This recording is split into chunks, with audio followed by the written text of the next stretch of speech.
back to Healthy Cooking with Shayda. I'm your host, and this is where I teach you how to make healthy plant-based meals that are salt, oil, and sugar-free.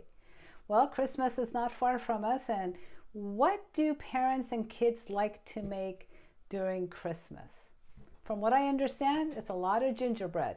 Now, I personally have never made a gingerbread, but I was thinking about it, and you guys all know how I like to make these little bliss balls, so you can have a taste of something. So I thought, why not make a gingerbread bliss ball? And so I went to local spicery, and they are online, and they have the gingerbread spice. And I thought, this is going to be fantastic. So let's make these into a little bliss spice, and that's exactly what we're going to be making today. So if you haven't subscribed to our YouTube channel, please consider doing so, and make sure to hit that bell so that you'll be notified every time that we have a video coming out or there's a live interaction of some sort. You guys will be in contact. So let's get started. We are only going to be using one equipment today, and that is the food processor fitted with an S blade. So get that out, and this is going to be a quick and easy dessert that's, it's going to hit those taste buds just perfectly. So we're going to start out with rolled oats. These are the gluten-free rolled oats. To that, we're going to add pecans. And pecans is great this time of the year. Our spice, we're going to add some vanilla powder, and we're going to add some cinnamon. To that, we're going to add some hemp seeds because we might as well get in some good omegas. Oh, not everything came out of this one. So there we go. We are also going to be adding some ground flax. Yes, you guys all know that I try to sneak the ground flax in as many things as I possibly can. Next, we are adding our gingerbread spice.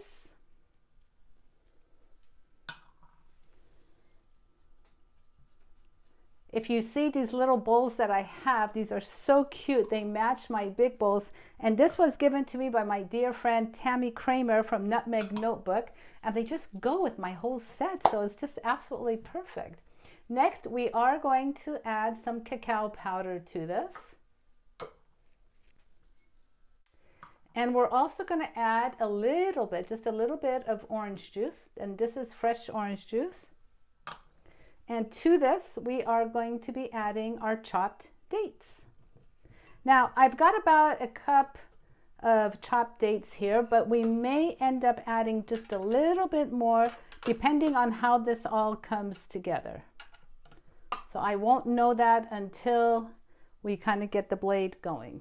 Now, I do have some unsweetened shredded coconut off to the side because what I like to do with these bliss balls, half of them I'm going to coat it with unsweetened coconut powder, and the other half I'm just going to leave it as is, so that way people can have whichever way that they like.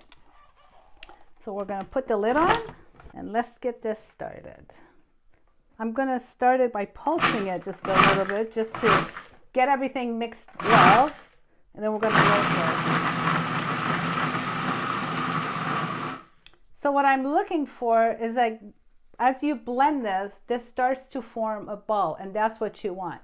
And right now it's starting to do it, so we're going to keep letting the blade roll. So it looks like I'm going to need a little bit more, a few more dates in here. So let's go ahead and add a few more dates in here.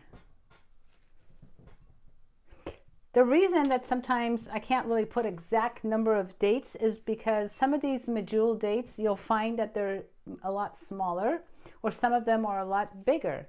So you're going to have to kind of eyeball this and see whether you need 12, 13 of these medjool dates, or you might need 14 or 15. And it honestly depends on the size of the medjool dates and how well it comes together. So hopefully this amount's going to work. And we're going to keep letting this roll until it starts to form a ball inside the food processor. All right, this is perfect now.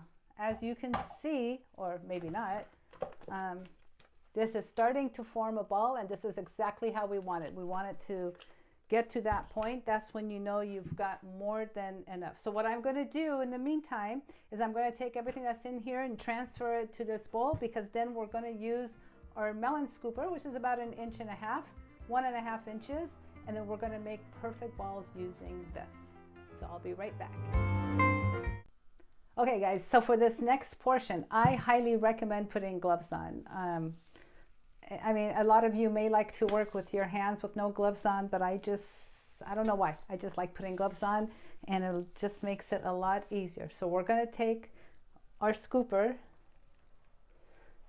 because it makes perfect round balls. I like these balls to be about the same size. And then you're just going to roll it in between the palm of your hand. And then we're just going to put them in here. Some of them are going to have the coconut, the shredded coconut, and some of them are not. It just makes for a better presentation. After all, it's taste, presentation, it's everything.